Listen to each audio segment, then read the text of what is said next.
v každom prípade to, čo si teraz povedal, že KDH bolo naozaj trošku tak vnímané ľuďmi, nie úplne taká otvorená strana, alebo skôr taká konzervatívna strana, možno z takého toho negatívneho slova zmyslu, tak po príchode nového predsedu Jana Figela to naozaj je iná strana, alebo chce byť inou stranou, alebo má za cieľ byť inou stranou. A tie hodnoty, ktoré sú tam a ktoré chceme vyznávať, je naozaj otvorenosť, zodpovednosť. Hej, ja som sledoval, prepáč, že to prerušujem.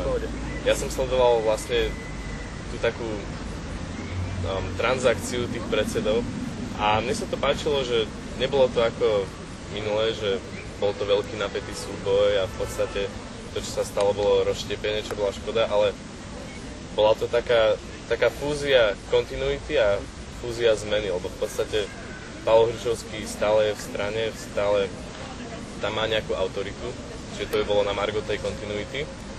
A ďalej prišiel Jan Figel, nová tvár, veľmi skúsený politik z Európskej komisie, čiže malo to taký drive pre mňa a ja si myslím, že veľa ľudí na to kladne zareagovalo. Prišli ste aj vy, vlastne potom ešte dvaja ďalší kolegovia a mne sa to osobne veľmi páčilo. A sú aj iní ľudia, ktorí možno tradične nie sú voliči KDH. Mám jedného kamaráta, čo v podstate ani nie je katolík, ani nie je praktizujúci a povedal mi, že keď budem počuť nejaký dobrý, rozumný program, čo povie Figel a bude to výrazné, tak vtedy proste nemám s tým problém. A ty si sa dostal konečne. Teraz si povedal takú zaujímavú poznámku, že nie je ani katolík a nie je ani praktizujúci kresťan alebo nejaký veriaci. Veľa ľudí si spája KDH s katolíckou cirkvou a neuvedomujú si, že na Slovensku naozaj žijú, že sú veľmi veľa ľudí, ktorí sú veriaci, ktorí sú evangelického vyznania. Áno, áno. A tam je napríklad dosť veľký problém a takisto aj tí členovia, alebo teda tí sympatizanti si myslia, že musia byť katolíci, čo samozrejme je nezmysel. Čiže my absolútne... To je trochu blbý predsudok, lebo ja som sa rozprával s jedným chalanom, ktorý pracuje v KDH, má okolo 28 rokov. A on mi povedal, že v podstate on je protestant. A mne sa to páčilo, lebo viem, že kedysi bol taký pokus KDH, aby bol Emil Komárik, podpredseda, ktorý bol vlastne protestant. Ale niekde to skrachovalo. A odvtedy sa to trochu možno skatolicizovalo. Ale páči sa mi, že on nemá problém s tým pracovať v takej strane, ktorá je otvorená v podstate pre každého a snaží sa byť otvorená. Ja by som vôbec nespájal politickú stranu s cirkvou absolútne.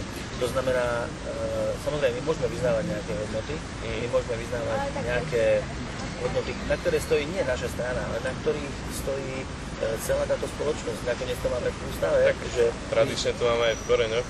A máme to aj v ústave, že vlastne máme cieľovú metódu, alebo nadviazujeme na cieľovú metodickú tradíciu. Takže tieto hodnoty sú v spoločnosti a nie v strane. A my vyznávame hodnoty typu rodina, podporenosť, prípadne orientácia sa na život ako taký, ako ochrana života, či už pred narodením, po narodení, do smrti. A ochrana človeka, ktorý je, povedzme, smrteľne chorý, ale za každú cenu naozaj tento život ochraňovať a nejakým spôsobom byť na druhej strane barikády tých názorových skupín, ktorí chcú jak selektovať určitú skupinu ľudí a vyzdvihovať ju. Samozrejme vieme z histórie, že toto nie je asi cesta tam, kde by sme chceli. No, v každom prípade dopadlo to nie moc šťastné. Neviem, čo teraz myslíš.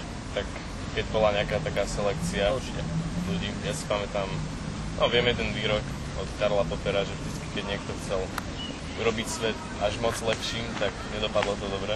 Áno, ale dobre si aj na slovenskej politickej scéne, ale by som sa nechcel dostať alebo nejakým spôsobom kritizovať jednotlivé politické strany, každý má svoj politický program. Ale naozaj ísť cestou konfliktu a cestou nejakej utilitárnosti si myslím, že nie je dobré.